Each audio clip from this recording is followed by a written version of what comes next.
France पहुंच गए हैं पीएम आज और कल फ्रांस के दौरे पर रहेंगे।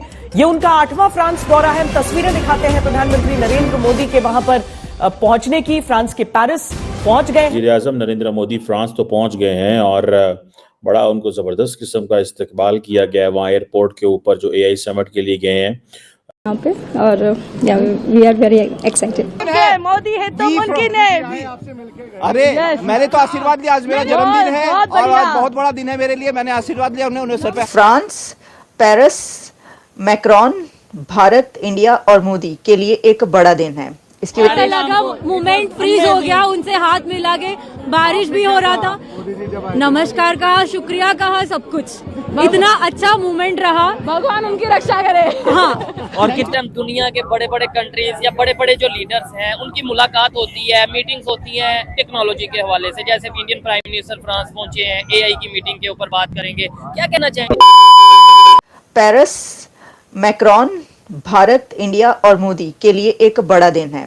इसकी वजह यह है कि इंडिया के prime minister Narendra Modi France पहुंच रहे हैं और फ्रांस में रेड कारपेट रिसेप्शन की आवाज़ आ रही है कि वहाँ पे एक बहुत ही ज़बरदस्त और बहुत grand red carpet reception Modi साहब को दिया जाने वाला है। और इसी के साथ एक खबर ये है कि EFTA डेस्क लॉन्च किया गया है इंडिया की तरफ से। ये जो EFTA डेस्क है ये क्या है और आखिर क्या वजह है कि जैसे ही ये खबर मिलती है कि मोदी साहब फ्रांस पहुंच रहे हैं, उसके साथ ही हमें ये खबर भी मिलती है कि EFTA लॉन्च कर दिया गया है। इससे पहले कि हम EFTA की तरफ बढ़ें और आपको बताएं कि ये जो EFTA डेस्क लॉन्च किया गया है इन्वेस्ट इंडिया की तरफ से, ये भारत और फ्रांस को और ख़ासकर भारत को कितना फ़ायदा पहुंचाने वाला है। अच्छा, लेकिन उससे पहले मैं आपको ये बताऊं कि पीएम मोदी ने वहाँ पर जो प्रेसिडेंट मैक्रोन की तरफ से डिनर होस्ट किया जा रहा है हेड ऑफ स्टेट्स के लिए, वो तो करना ही अटेंड। उसके साथ बायलैटरल इश्यूज़ पर भी उनकी मीटिंग होनी है और साथ में सबसे बड़ी बात ये कि को चेयर करना है। मोदी साहब ने को चेयर करनी है आर्टिफिशियल इंटेलिजेंस की ये समिट विद प्रेसिडेंट। समिट के लिए गए हैं। मक्साई के अंदर कॉन्सुलेट भी खोलेंगे। लेकिन इंपॉर्टेंट डेवलपमेंट ये हुई है कि रशिया ने इंडिया को Su-57 की जॉइंट प्रोडक्शन की ऑफर कर दी है। Su-57E ये फाइटर जेट है, उसकी उन्होंने उनको जॉइंट प्रोडक्शन की जो है वो समझ लें कि ऑफर कर दी है। यही इंडिया चाहता है। ये इंडिया चाहता है कि इस चीज़ ये जो Su-57 जो है ये एक्सपोर्ट वर्जन है रशिया का। 5th generation stealth multi road fighter developed है बाय द सुखोई, जो रशिया की एयरफोर्स है उसकी तरफ से ये डेवलप हुआ है। और इसके जो फीचर्स हैं उनमें तो बहुत सारी चीज़ें हैं, लेकिन जो इंडिया के लिए चीज़ अट्रैक्टेड है वो ये है। अब होगा क्या, सवाल ये पैदा होता है Emmanuel Macron and Donald Trump या जेडी वैंस इसके ऊपर क्या एक्शन ले सकते हैं, क्या कर सकते हैं।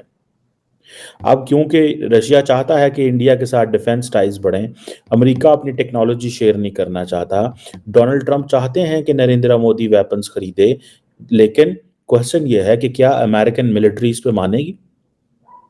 ये जो जॉइंट प्रोडक्शन है 5th generation stealth fighter jet की इंडिया के साथ, ये पाकिस्तान के लिए भी बहुत बड़ा सेटबैक होगा, क्योंकि पाकिस्तान इस वक्त अपनी एक एयर सुपरियोरिटी समझता है ओवर इंडिया। और ये एयर सुपरियोरिटी जो है वो डेफिनेटली आती है बिकॉज पाकिस्तान ने चाइना से जो स्टेल्थ फाइटर जेट्स ले रहा है, इसी तरह J-10C, J-20, J-35 आ रहे हैं। पाकिस्तान के सुनने में ये भी आ रहा है कि जो एयरफोर्स के लोग हैं वो इसकी ट्रेनिंग्स के लिए इस वक्त चाइना के अंदर मौजूद हैं। ये कुछ रिपोर्ट्स पिछले कुछ अर्सा पहले चल रही थी। सो ये अब जो रशिया ने ये चीज़ ऑफर की है, इसमें ये भी देखना है कि अगर ये जंग बंद होती है तो तब जाके शायद इंडिया ट्रस्ट कर सकता है रशिया की सप्लाई चेन के ऊपर, क्योंकि रशिया का जो पिछला बैकलॉग है वो ये है कि रशिया की अपनी सारी की सारी डिफेंस एक्सपोर्ट कम हो गई। और वो डिफेंस एक्सपोर्ट इसलिए कम हुई कि रशिया के पास प्रेसिडेंट मैक्रोन, क्योंकि उनको दावत इसलिए दी गई है, उनको को होस्ट बनाया है, तो उसके ऊपर उससे बढ़कर या उसी के साथ ये भी है कि वहाँ पर इंडियन कॉन्सुलेट भी इनॉग्रेट करनी है मोदी साहब ने।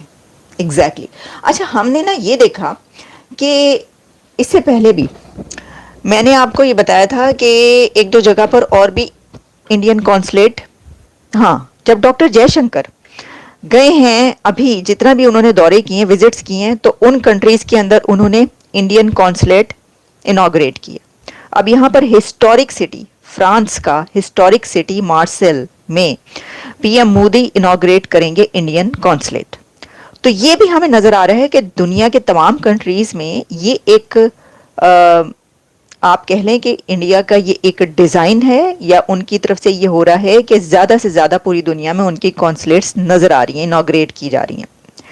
अच्छा, इसकी अपनी एक सिग्निफिकेंस है, लेकिन इस वक्त हम ये बात करेंगे कि सबसे पहले कि ये जो एक डेस्क, जैसे ही हमें खबर मिलती है कि मोदी साहब जो वहां पे पहुंचे, उसी तरह हमें पता ही चलता है कि India to inaugurate EFTA desk for trade expansion.